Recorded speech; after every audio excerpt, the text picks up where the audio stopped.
Press के जितने भी हमारे साथी हैं सबका बहुत बहुत धन्यवाद करता हूं कि आज आप हमारे साथ जुड़े। ये पहली प्रेस कॉन्फ्रेंस है एससी डिपार्टमेंट के चार्ज लेने के बाद मेरी, जो पब्लिक के सामने हम कुछ मसले हैं जो एससी डिपार्टमेंट के हैं और जम्मू कश्मीर से जुड़े हुए जितने भी लोग हैं, जो दलित समाज से हैं, जो माइनॉरिटीज़ से हैं, चाहे उसमें मुस्लिम्स हैं, कश्मीरी पंडित्स हैं, आप सबका मैं स्वागत करता हूं। मेरे साथ एक्स-एमएलए दीनानाथ भगत जी, एक्स-एमएलए कृष्ण चंद भगत साहब, सुरेंद्र अत्री जी, मनियाल साहब और डिपार्टमेंट के सभी लोग यहाँ मौजूद हैं। आज का जो मेन मुद्दा ये है कि जिस प्रकार से हमारे समाज के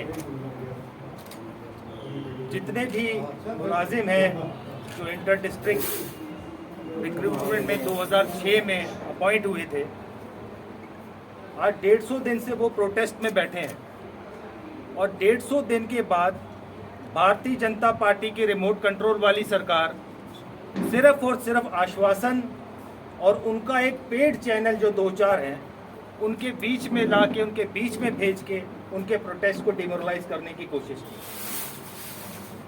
जो गोदी मीडिया है जिसका काम जो है भारतीय जनता पार्टी के कुकर्म छुपाना, लेकिन मैं यहाँ के लोकल मीडिया को और जितना भी मीडिया कवरेज जो अपोजिशन को दे रही है, मैं सभी मीडिया वालों का बहुत बहुत धन्यवाद करता हूँ। मेन मुद्दा ये है कि आज भारतीय जनता पार्टी के जितने भी नेता हैं, चाहे वो रविंदर रैना हो, चाहे वो ब्लॉक स्तर हो, इन्होंने जम्मू कश्मीर के लगभग 5000 से ज़्यादा पुलिस ऑफिसर जो है अपनी सिक्योरिटी के लिए तैनात किए हुए हैं, जबकि इनको जम्मू का कोई भी आम व्यक्ति इनको जूता तक नहीं मारेगा।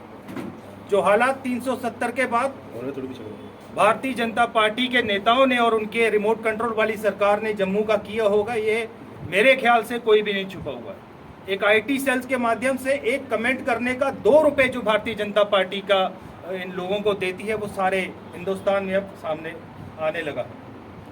जम्मू कश्मीर में जिस तरह टारगेट किलिंग्स और जिस तरह बोला था 370 हटने के बाद शांति होगी, वो कितनी शांति हुई है सब आपके सामने है। और भारतीय जनता पार्टी के नेता जो सिक्योरिटी उन लोगों को देनी चाहिए है, वो सिक्योरिटी अपने साथ में लेके घूम रहे। कम से कम 10 से 15 पीएसओ जो है वो इनके बड़े बड़े नेताओं के पास है। बेहतर है ये सिक्योरिटी जो है, ये जो आम आदमी टैक्स के पैसे से जो आप तनख्वाह दे रहे हैं, ये सिक्योरिटी आप वहाँ मुलाजिमों को दीजिए। जम्मू कश्मीर सिक्योरिटी जो है, ये जो आम आदमी टैक्स के पैसे से जो आप तनख्वाह दे रहे हैं, ये सिक्योरिटी आप वहाँ मुलाजिमों को दीजिए। जम्मू कश्मीर एक ऐसा राज्य है जहाँ पे एसएचओ को सिक्योरिटी चाहिए, जहाँ पे डीसी एक एक स्कॉट लेके घूमता है। मुझे बताइए, क्या जम्मू डीसी को किसी पुलिस वालों की ज़रूरत है?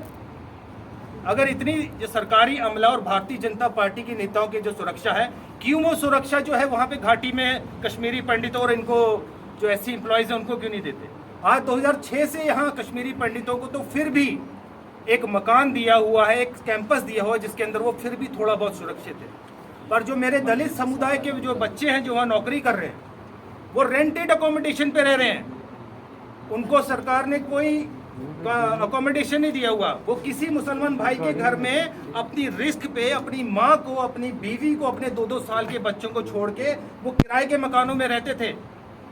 और वो आज 150 दिन से सरकार से गुहार मांग रहे हैं कि भाई हमें सेफ प्लेस पे ट्रांसफ़र किया जाए। सरकार पहले भारतीय जनता पार्टी अपनी कमेटी बनाती है, फिर सरकार अपनी कमेटी बनाती है। रूरल डेवलपमेंट का ये ऑर्डर है, रूरल डेवलपमेंट के ऑर्डर में साफ दिखाई देता है कि इनकी सैलरी रिलीज़ करो दिवाली वाले दिन। ये ऑर्डर में साफ साफ लिखा हुआ है, ये ऑर्डर आप देख लें, इसकी कॉपी आपको चाहिए तो वो भी रख लें। इस ऑर्डर में साफ साफ लिखा हुआ है कि उन एम्प्लॉयज़ की सैलरी रिलीज़ करो, पर भारतीय जनता पार्टी की रिमोट कंट्रोल की सरकार वो सैलरी नहीं रिलीज़ करती है। रोज़ नए थ्रेट जो हैं, रोज़ नए थ्रेट जो कश्मीरी पंडितों को और शेड्यूल कास्ट लोग जो वहाँ काम कर रहे हैं उनको आए दिन दी जा रही है, उसकी भी मैं कॉपी आप लोगों को दूंगा। ये भारतीय जनता पार्टी की कमेटी है जो उन्होंने डिसाइड करने के लिए किया था कि इनका हम क्या करेंगे। क्या ये पॉलिसी है? जब ये कमेटी बनती है उसके बाद गवर्नमेंट की कमेटी बनती है। गवर्नमेंट की कमेटी जो 25/7/2022 को बनती है, ठीक उसके 8-10 को जो है ये भारतीय जनता पार्टी कमेटी। इसका मतलब साफ है कि सरकार जो है वो भारतीय जनता पार्टी के दफ्तर से चल रही है। मैं भारतीय जनता पार्टी वालों से सिर्फ 3 सवाल पूछना चाहता हूँ। क्या ये हमारे लोगों को मरते रहना देखना चाहते हैं?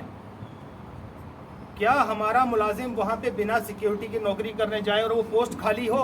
वो पोस्ट किसके लिए खाली करवाना चाहते हैं कि लोग रिजाइन करके घर में बैठे? क्यों तनख्वाहें बंद है कश्मीरी पंडितों की? क्या वो साजिश है कि ये जो लोग ज्वाइन ना करें वो नौकरियां बाहरी और बिहारियों को तो नहीं देने की साजिश है? इस पे भारतीय जनता पार्टी को जवाब देना होगा। कांग्रेस पार्टी पूर्ण तरीके से, कांग्रेस पार्टी के जितने डिपार्टमेंट सेल्स हैं वो हम उन रिजर्व कैटेगरी एम्प्लॉय के साथ खड़े हैं और एक वार्निंग यहाँ से हम दे रहे हैं मीडिया के नाते। ये वार्निंग हमारी जा रही है, हमें कोई नौकरियां बाहरी और बिहारियों को तो नहीं देने की साजिश है। इस पे भारतीय जनता पार्टी को जवाब देना होगा। कांग्रेस पार्टी पूर्ण तरीके से, कांग्रेस पार्टी के जितने डिपार्टमेंट सेल्स हैं वो हम उन रिजर्व कैटेगरी एम्प्लॉय के साथ खड़े हैं और एक वार्निंग यहाँ से हम दे रहे हैं मीडिया के नाते। ये वार्निंग हमारी जा रही है, हमें कोई फर्क नहीं पड़ता बीजेपी के झूठे आईटी सेल के मैसेज जो आपके कमेंट सेक्शन में आएंगे, हमें कोई फर्क नहीं पड़ता। We are bound to protect the rights of Dalit. और हम आज तक सिर्फ एक कमेटियों की चुप इसलिए बैठे थे, हम कमेटी के देख रहे थे कि शायद एलजी साहब का कहीं दिल पिघल जाए और इन बेचारे बच्चों पर उनको तरस आ जाए, उनको रजनी बाला के बच्चों पे, रजनी बाला के घर वालों पे तरस आ जाए, उनको कश्मीरी जितने भी हमारे बिजनेसमैन हैं, जितने भारी लोग हैं, उनके बच्चों पे तरस आ जाए। पर सरकार सिर्फ यहाँ मेयर बनाने में लगी। भारतीय जनता पार्टी सिर्फ चुनावों की तैयारी कर ली है और जम्मू कश्मीर को जो एक्सपेरिमेंट किया है, आज दम है ये चुनाव करा के बताएं और हम पूरी जनता, पूरे डेली वेजर्स, हर एक जितनी भी लोग इनसे त्रस्त हैं जवाब दे देंगे।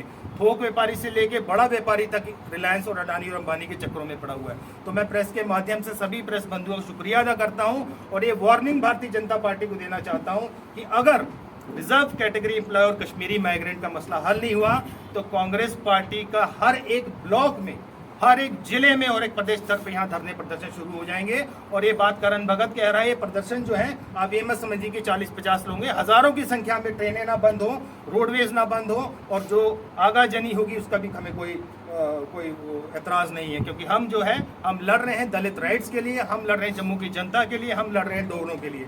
आप सभी प्रेस के साथियों की जिन्होंने इस प्रेस कॉन्फ्रेंस में शिरकत की है, सबका धन्यवाद करता हूं और यही उम्मीद करता हूं कि आप जोर शोर से हमारे इस मुद्दे को उठाएंगे। और मैं जितने भी साथी मेरे साथ एससी सेल के यहाँ बैठे हैं मैं सबको धन्यवाद करता हूँ कि आपने इस प्रेस कॉन्फ्रेंस में ज्वाइन किया।